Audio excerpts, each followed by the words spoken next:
This is Golden Years, a roadmap to navigate retirement with Mark Cordner, the podcast. You know, Trump, he's got that, I always say he's got that permanent marker like glued to his hand. He's signing something in, I feel like every time I turn around. He recently signed an executive order that allows private equity offerings in your 401k. Wealth manager Rebecca Walzer was on Fox Business saying this might be an instance of buyer beware. Let's see what she has to say. The problem is that the 401k administrators don't want the liability of actually advising you what to invest in, whether it's right for your risk profile, right? So they're not going to tell you, yes, you should do this. They're just going to say, here's the new offerings, and then whatever the prospectus is and whatever the disclaimers are, that's what people are going to have to read. And so people aren't going to read them, and they're not going to really understand what their risk is. I'm not against private equity, absolutely, but to give private equity to every investor in their 401k when they have no understanding of the risk level that it could be, but they just say, hey, this is what you do, automatically enroll, automatically contribute, and don't worry about it. Just set it and forget it. And that's not something you can do with private equity. All right, so first of all, let's back this train up here. Let's bring it down to basics. What is private equity?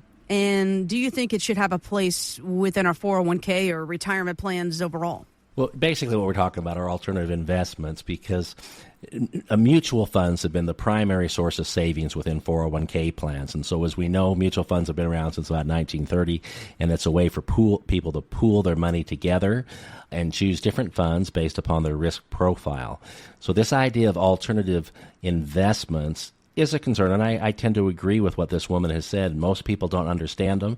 I think when it comes to retirement money, they really shouldn't be in the 401k plans personally, because in my office, we speak about retirement money as being sacred money, meaning this is money we can't gamble with.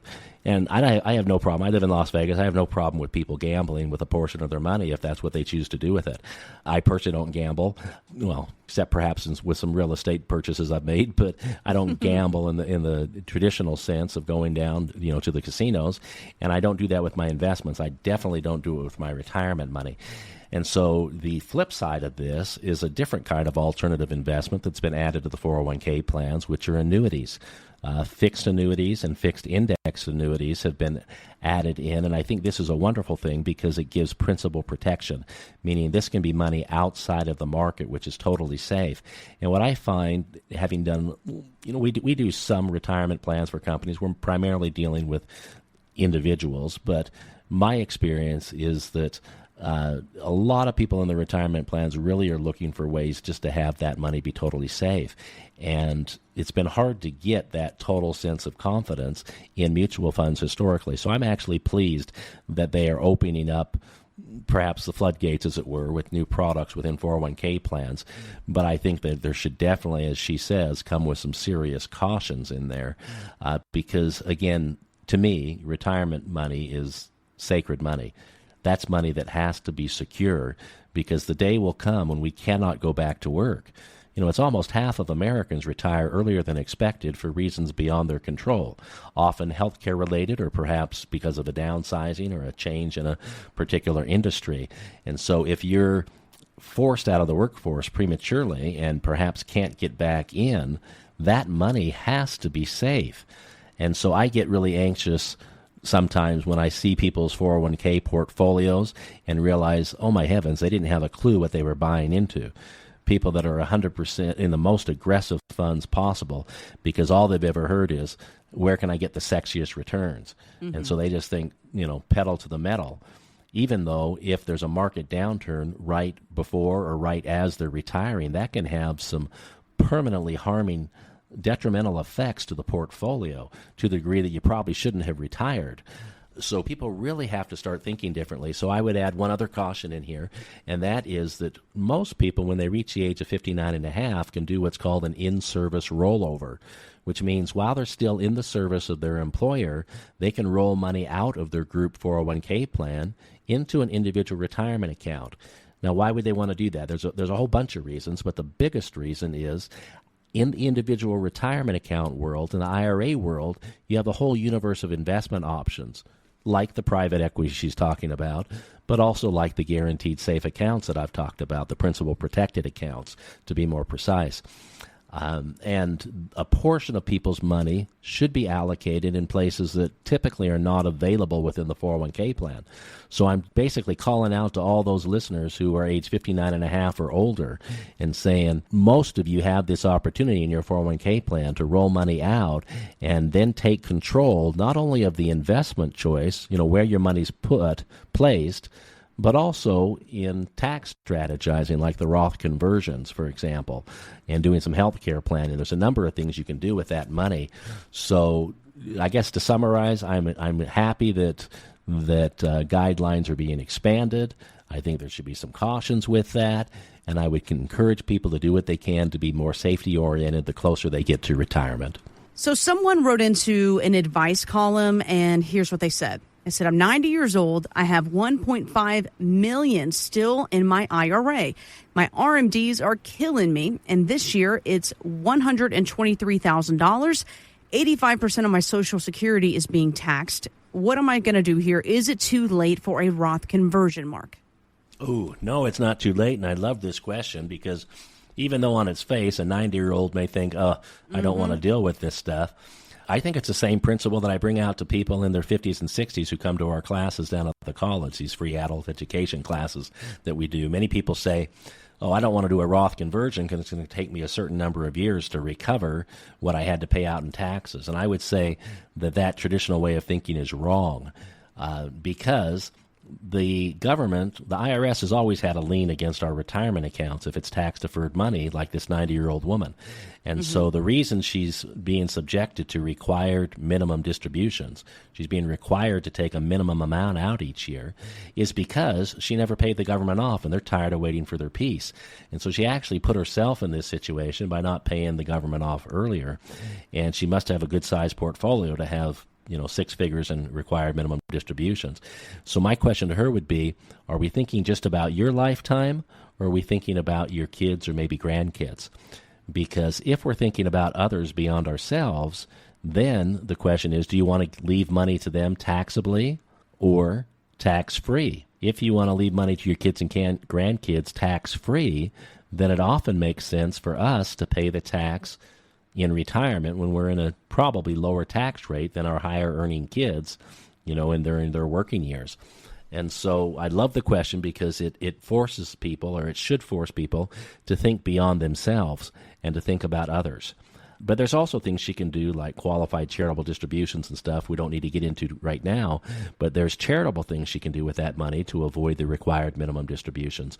So I would say, come talk to me. If I knew who this 90-year-old was, I would love to take her to lunch and share some ideas with her and say, hey, you can do a lot of good in the world if we can get you to think a little bit differently than you have over the last many decades. Been reading a lot about many that are attempting this whole no-spend challenge this year to put their budget awareness to the test. One trend is being called the No-Buy 2025, in which people commit to avoid buying non-essential purchases for anywhere from around a few weeks to even the full year. So if you're wondering what some of these are and how you can help set up some of these steps, it's creating your spending parameters, right? Setting a savings goal, seeking low-cost fun, and forgive splurging slip-ups. So the no-buy challenge forces people to really differentiate between needs and wants here. Mark, do you include this when it comes to that pre-retirement discussion with clients? Oh, my heavens, yes. This is so critical. I mean, we can't hit a target we can't see. And so we've got to know what the basic survival income needs are going to be, and most people aren't aware of that.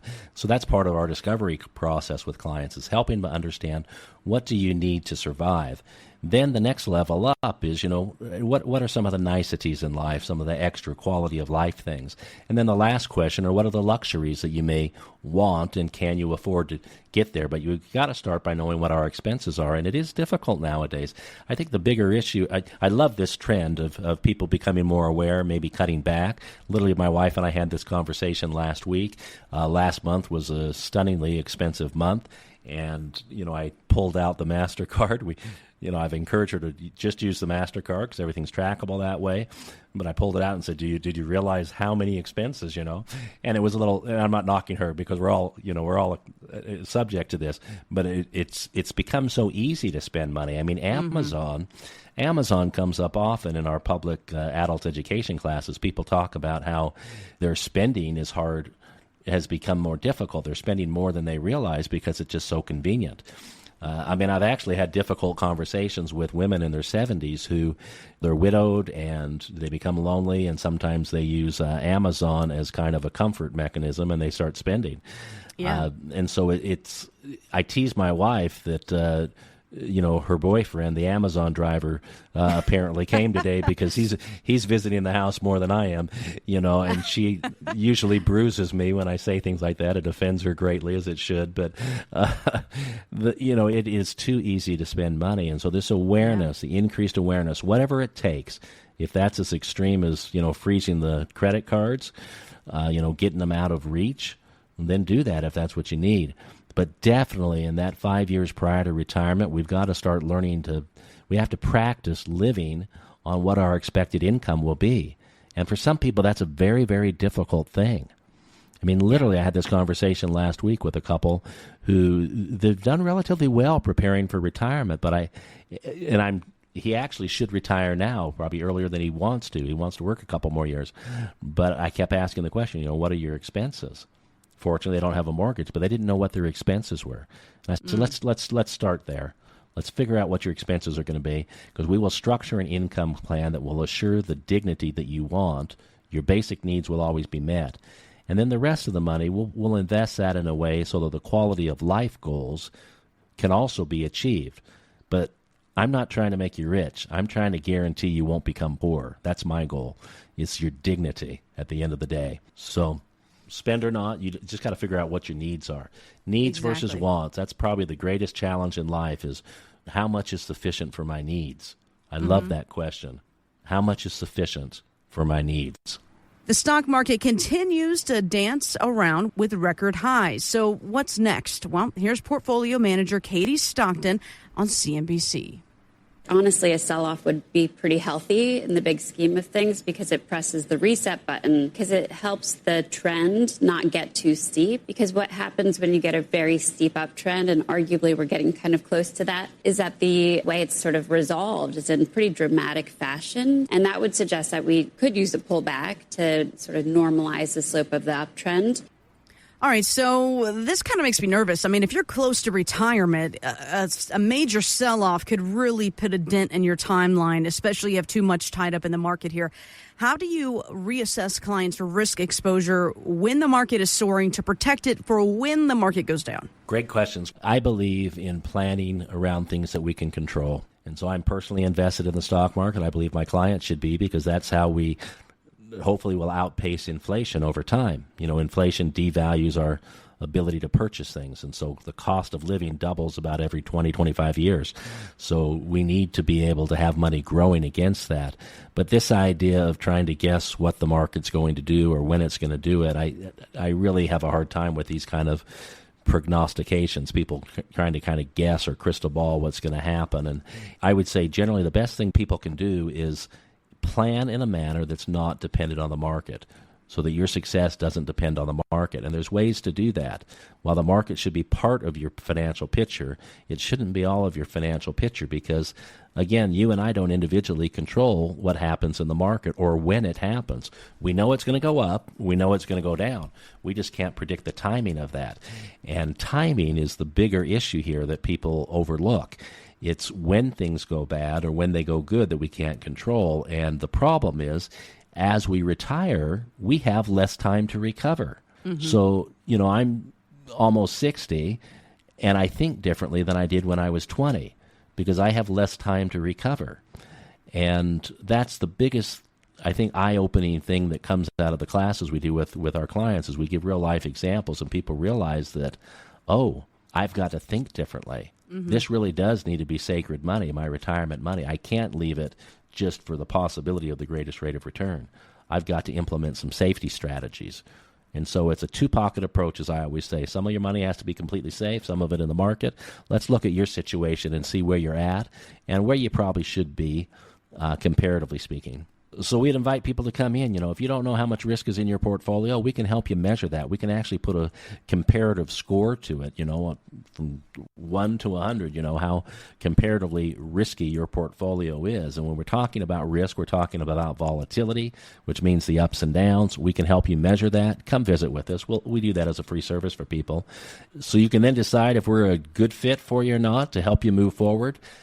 We can absolutely teach you and help you implement guardrails and safety practices into your portfolio so that you can have confidence and you don't have to really worry about what the market's going to do or not do. It buys you time to think long term. Investment advisory services offered through Golden Years Financial LLC, a registered investment advisory firm. Insurance is offered through Golden Years Insurance Services. These firms do not provide legal or tax advice. Consult your own legal and tax advisors before taking actions that may have tax implications. Investing in securities involves risk, including the potential loss of principal. Insurance contracts principal protection is based on the claim-paying ability of the respective insurer. None of the information contained on this website shall constitute an offer to sell or solicit to buy a security or insurance product. The information and opinions contained on this site or requested from this site are provided by third parties believed to be reliable, but accuracy and completeness cannot be guaranteed. They are provided for informational purposes only and are not a solicitation to buy or sell any of the products mentioned. Any media logos and or trademarks contained herein are the property of their respective owners, and no endorsement by those owners of Mark Cordner, Golden Years Financial, or Golden Years Insurance is stated or implied.